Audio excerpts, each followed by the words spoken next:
So I'm going to do this in English and Hindi. That's what I'm most comfortable with. So हास्य और व्यंग, humor and satire, right? We know the difference between the two. So हास्य is pure, like a chutkula or a joke. Vyang is, okay, you still make people laugh, but there is a hidden meaning behind that, right? So what I'm trying to do here is present two small poems. One is a vyang and another is a pure hasya. It has no, it's a joke. So just enjoy the tukbandi and all of that. So the first one, which is a vyang, it's titled Mooch or Pooch. Mm-hmm. And then we'll talk about what's the satire here and we can discuss that. So this one is written by Ashok Chakradhar. He's from Delhi and he's one of the renowned poets there. So what he has tried to do is एक गहरी व्यंग रचना जो हंसाने के बहाने समाज और सत्ता की चापलूसी की संस्कृति पर तीखा प्रहार करती है. दूसरी जो कविता है वो है हास्य, उसका नाम है भंग की तरंग. Again, it is written by another poet called Hullad Muradabadi. He is no longer alive. But it is pure manoranjan, shuddha hasi, nothing else. No hidden meaning behind that. So let's start with mooch or pooch.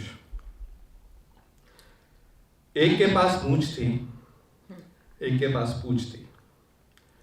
मूछ वाले को कोई पूछता नहीं था, पूछ वाले की पूछ थी. एक के पास मूछ थी, एक के पास पूछ थी. मूछ वाले को कोई पूछता नहीं था, पूछ वाले की पूछ थी.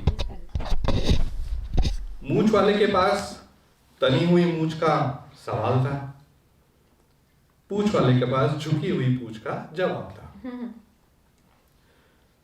मूछें क्यों अशक्त हैं? क्योंकि वो दो दिशाओं में विभक्त हैं.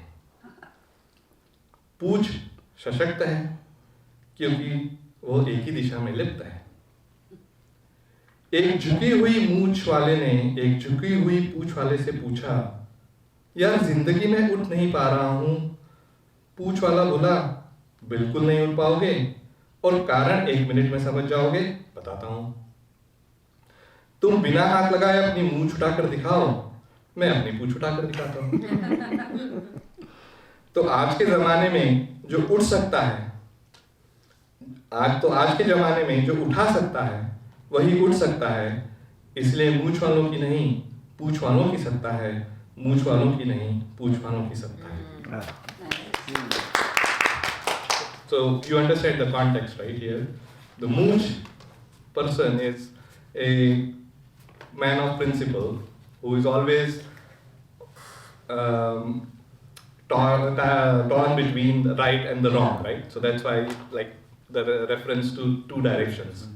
While the pooch wala is a chaplus vyakti who's only one direction, right? That he has to do ha and ha mein ha. So that's the whole reference. It's not a full kavita, but it's a expert of that kavita.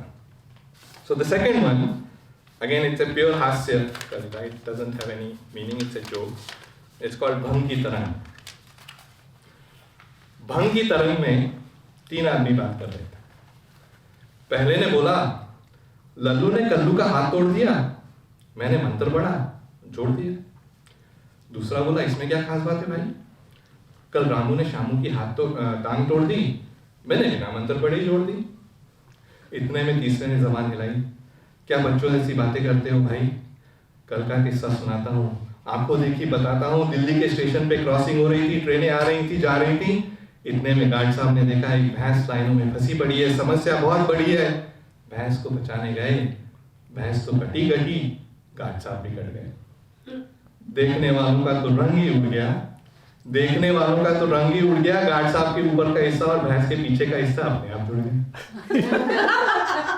आजकल guard साहब cartoon दिखाई देते हैं, सुबह तो झंडी दिखाते हैं, शाम को 5 सर दूध देते हैं.